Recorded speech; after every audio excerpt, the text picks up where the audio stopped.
This is Tyrone Darden coming to you with another episode of 300 Voices in 300 Days. We have some great guests with us today, Calvert and Calvert. We'll let them break down to you how that goes, but we're going to first get into it. Tell us a little bit about yourself, Mr. Senior. Well, first of all, let me thank TAN TV for what you're doing, and I want to thank the investors that have invested into these studios here on the east side of San Antonio, making a place where you can live and where you can work. And so it's a beautiful thing for San Antonio. Well, as most of you know, I've been an activist in this community for some 45 years. At this particular time, I'm the vice president of KROV Radio, one of the urban radio stations here. We're going to be celebrating our 10th anniversary, because most people said we wouldn't be around 30 days. Mm-hmm. So we're coming up on our 10th anniversary. We're so proud of that. And I'm the president of the Neighborhoods First Alliance, which Brother Darden has been responsible for many projects right here in the community. Yes, the Barbara Jordan Community Center was made up on my coffee table. Yes, sir. I'm the one that came up with the name for it. I don't want to sound egotistical and I don't want to brag a lot, but most people in this community and viewers that are watching this knows my track record runs deep. We've gotten over $200 million in streets and drainage projects in this community. So streets and drainage is where we cut our teeth. Back in the day when it used to flood in this area, in the East Lawn area, we organized people on Canton Street and in the Harvard Place, East Lawn area. And then, we also cut our teeth in doing crime. We do crime blindfolded. Wherever there's a lot of murders, wherever there's a lot of prostitution, where there's a lot of gang activity, those are the areas we love going into. They're the easiest neighborhoods to organize. But we have a transition in our community, and so we have to develop new leaders. Mm-hmm. Most people think that programs is what solves crimes. Mm-hmm. If you ask any criminal member, any gang member in any community what it is they don't like an organized neighborhood. So we got to get back to the basics of organizing neighborhoods and that sort of thing. And as you well know, I'm chairman of the Fair Contracting Coalition. Yes, sir. Right now. For the first time in the last 7 years, since about 2011, we've been trying to put out a report card, and we just put a report card out just recently on grading tax-supported industries, tax-supported governmental agencies on how they do business with small minority women-owned businesses. And some people got an F. We gave my son an F. Well, he's the county commissioner. Well, the county commissioner got an F. Corrupt county. Yeah, the county got an F. That's deserved. Northside School District got an F. And we're going to call them out. Mm-hmm. And I'm not ashamed to say it. Some people in this town, they're mealy-mouthed, and they don't say what needs to be said. Well, I said it, and I don't care if they don't like it. But if you're not doing business with small minority businesses and women-owned businesses in this community, we're going to call you out. You also have a great record on the environment. You didn't talk about the big things that you did in changing the environment. Well, I'm very proud, and it was good to work with CPS Energy. We were able to get CPS Energy to spend about $300 million. That's a historical amount of money to clean up the dirty Dealey power plant and some of the things that they're doing out there. Had a great run working with the people from the Martinez Street area and working with the San Antonio Coalition for Environmental and Economic Justice, which was headed up by the late Robert C. Dawson. Mm-hmm. We worked on cleaning up the BFI garbage dump.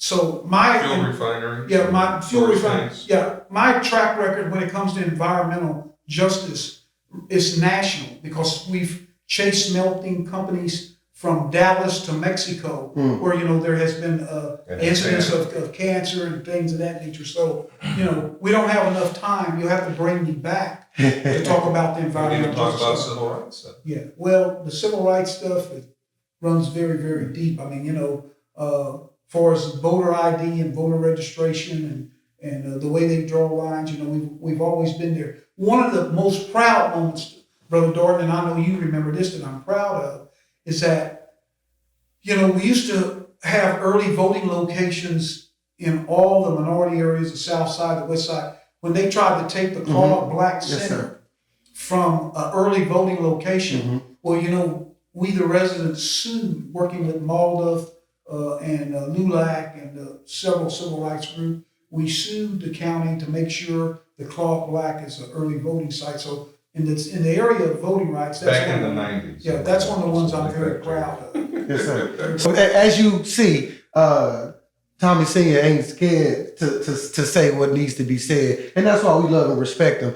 So two things. So our transition to Tommy Jr. is going to be succession. So I want you to get that in your head right now. But before we close out Tommy Sr., so we've interviewed so many people here with 300 Voices in 300 Days. And one of the things that we've asked is, when you think about San Antonio, what comes to mind? And a lot of times you hear the Riverwalk, you hear the Alamo Dome, you hear the Spurs, but you don't hear the G.J. Suttons, you don't hear Claude Black, you don't hear about the Carver Culture Center. You don't hear about the many, many great places, the people, the accomplishments. So Senior, before we transition over to succession plan of Junior, I want you to share with our viewers, when you think about San Antonio, when you think about Black San Antonio, what comes to your mind? Well, one of the things that the viewers watching the show has to remember, that the east side of San Antonio is set perfectly in a central business zone. This community should be very proud of the fact that we have Interstate 35, Interstate 10, 281, all intersect to this neighborhood. We have a great transportation for this community. One of the other major things that we have to consider when you think about Black East San Antonio is the historic Carver Cultural Community Center, which is one of the best theaters in this city. Yes, sir. But one of the major anchors that people try to do by separating us is that Fort Sam Houston is a major anchor to our community. So this community has a lot going for it. It has an existing available labor force. It has historic houses within the Digwoody Hill area and the Denver Heights area. It is a community rich with some of the most historic African-American churches. One of the first mansions ever built in East San Antonio was built on New Braunfels Avenue.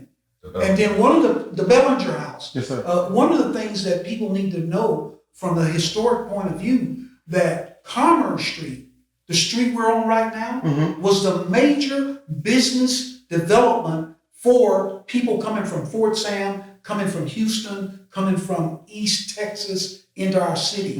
And this is where we had drugstores, we had restaurants, we had the Blue Room, we had all these major businesses that took place in this community. So East San Antonio has always been a thriving community, but political leadership has to have the willpower to step up to make things happen. We don't have enough time. Understood. For me to tell you about the history of this community. This community has a rich, rich history. I mean, a very rich history. Yes, sir. For us when it comes to economic development. So with the election of my son and Cruz Shaw and the leadership of Barbara Gervin Hawkins, we're going to begin to see some of that economic development flourish.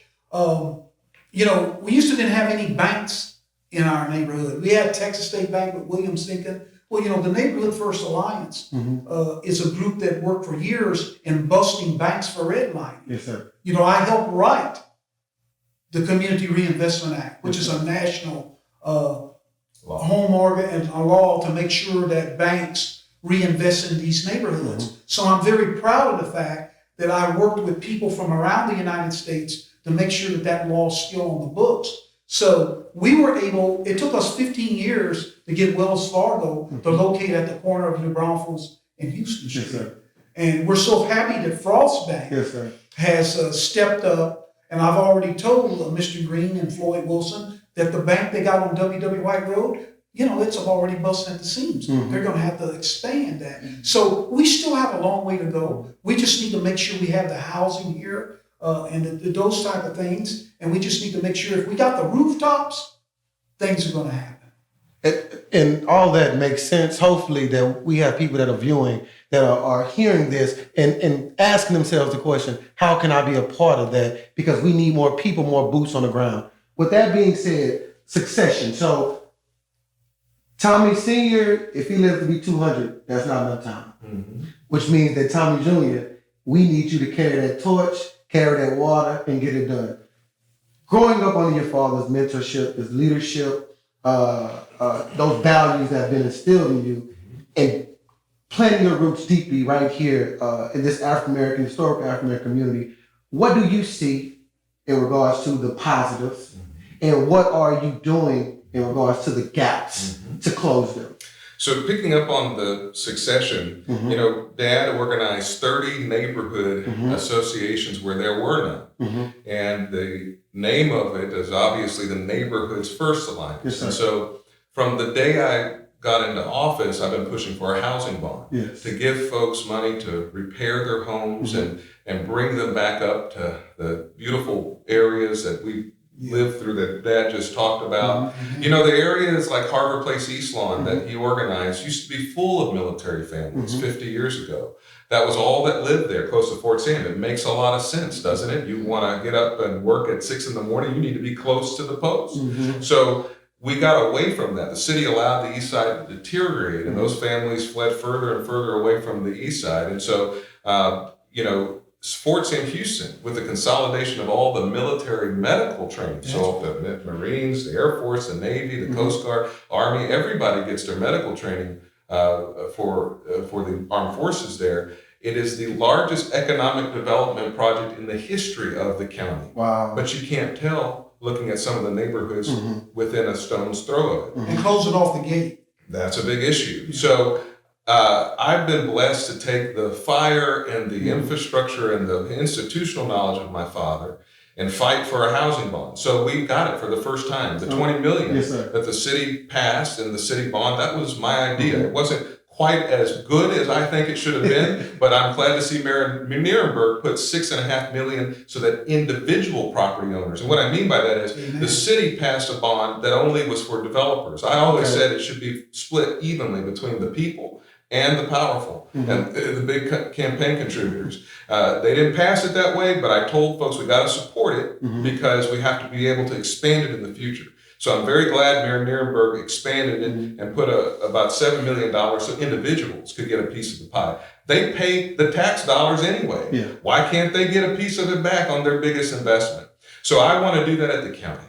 I want to match it. The $27 million that the city put in, the county, we ought to at least match it. I've really been fighting for $100 million to help our housing crisis, our affordable housing crisis. So affordable housing is not about the housing we build, it's about the housing we live in today. That's right. And so we need to make sure that people can remain in their homes. So we know about the high property taxes that are going up, but what people may not know is that I testified before the Texas Senate because as a commissioner, I'm like a mini governor in a local area. And I felt the pain of so many families who are dealing with appraisals that are creeping up.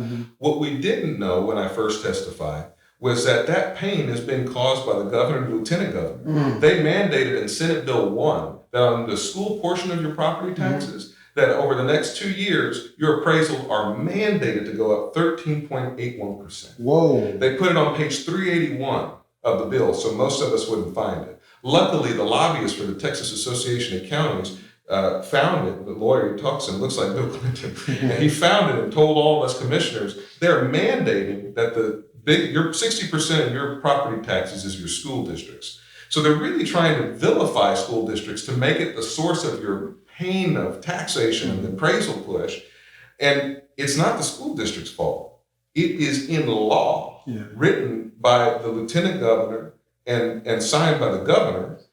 Speaker Strauss has called them out in a diplomatic way. He said, if we took a portion of the rainy day fund and fully funded schools, we wouldn't have to have taxpayers have a 13.81%. So what the legislature is doing, they used to pay 45% of the school district's budget. Then your property taxes would pay 45% and the federal government would pay 10%. But the legislature is only paying 38%, so they increase it on you, the property tax owner. So we agree with Speaker Strauss. Let's take some money from the rainy day fund and give people real property tax relief. And that'll help the people in our community who are seeing their appraisals push and push and push, and their paychecks aren't getting the same kind of push. So I did testify before the Senate, and what I said was, where we have almost hyperinflation. So hyperinflation in economic terms is every 6 months, a 50% inflation. And so we do almost have that. We have about 25% almost annually of the appraisal push. And so it's really making people have to decide whether they can stay in their homes.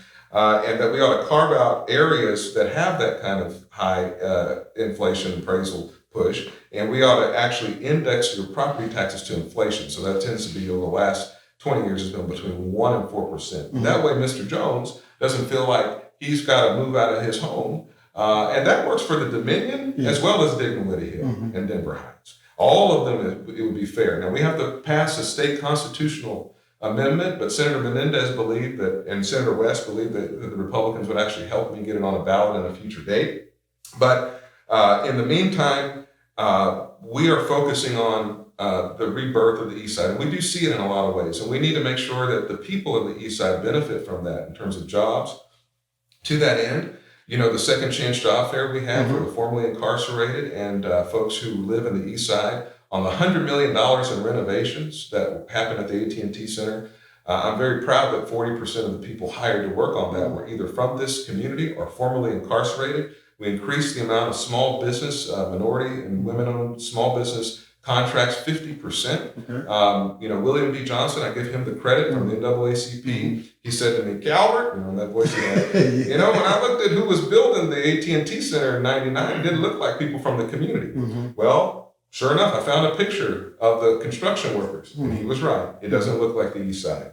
So we had a job fair so that the contractors would be able to have an opportunity to hire folks in this area where African-American male unemployment is something like 50% in some of our census tracts. And some of those folks still have jobs. I'm very proud of that. They're still working.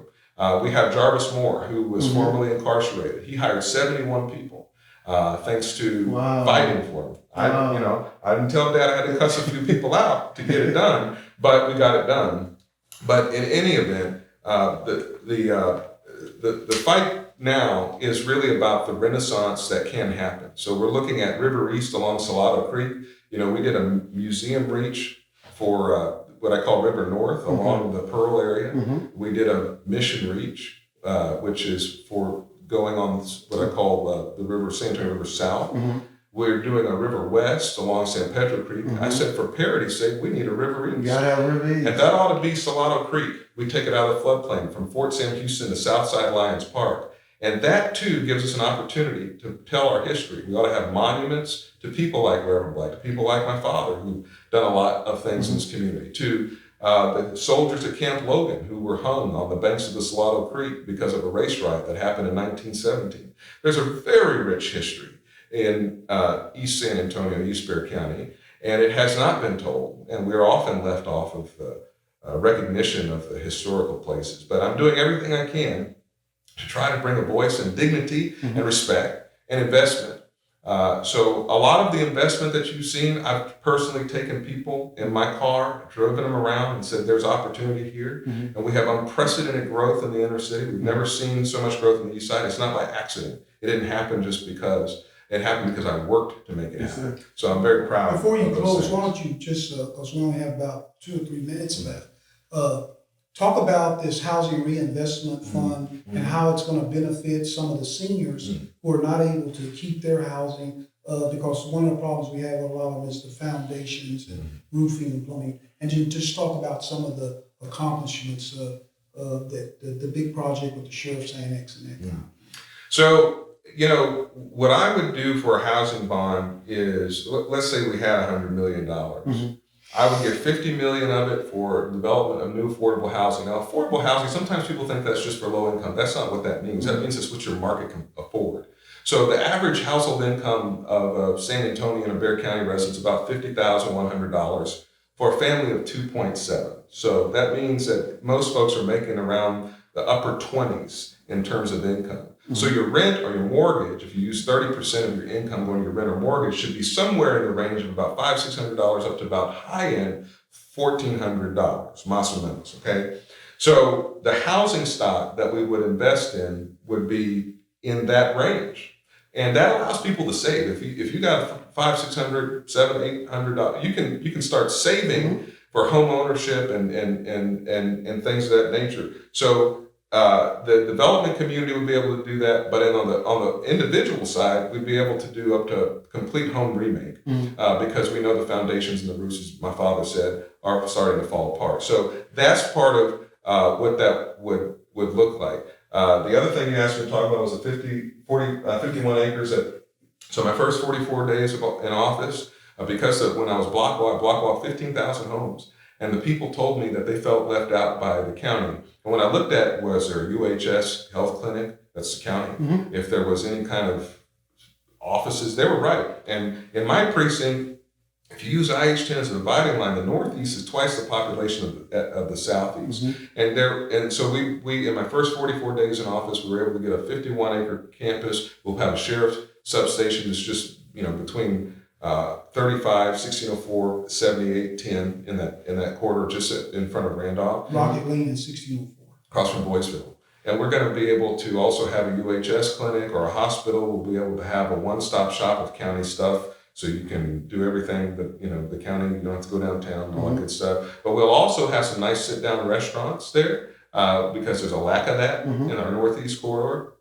And all across my precinct, for that matter. Dr. Hilliard Clinic.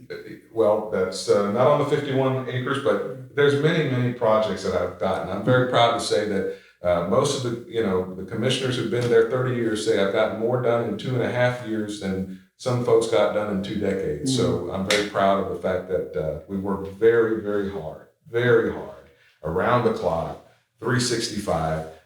Y'all may remember the very first day after I was elected, I was block walking again in the Camelot area, and we got trash collection. They didn't pass that bill for 16 years. I got the governor to sign it. So I'm very proud of the moves forward. All of that's going to stabilize us and make us the jewel that we are. So in closing, I know we're a little bit over our time, but I really want to ask this question from each of you, and you can make it as concise and clear as possible. Sure. If you had a magic wand and you could wave it around, wave it over the people you love, the places you want to see do better, what would that look like? And each of you can answer. I've been talking, you start. Okay, well, my magic wand would be for the economic prosperity of this community, because it's been left out for so long. It's been redlined for so long. I'm looking forward to the development that's going to go on at the Handy Andy property. I'm looking forward to the Minker Creek project. I'm looking forward to the new sheriff's substation. I'm looking forward to the Echo East project.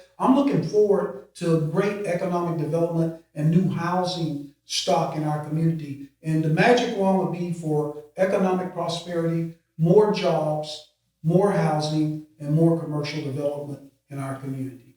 Right. So mine echoes my father's. It's important, if I had a wand, I'm not sure people in our community understand that we are now in the information technology economy. And 40% of the jobs that we have today in our economy will no longer be there because they'll be replaced by a robot or they'll be replaced by a computer.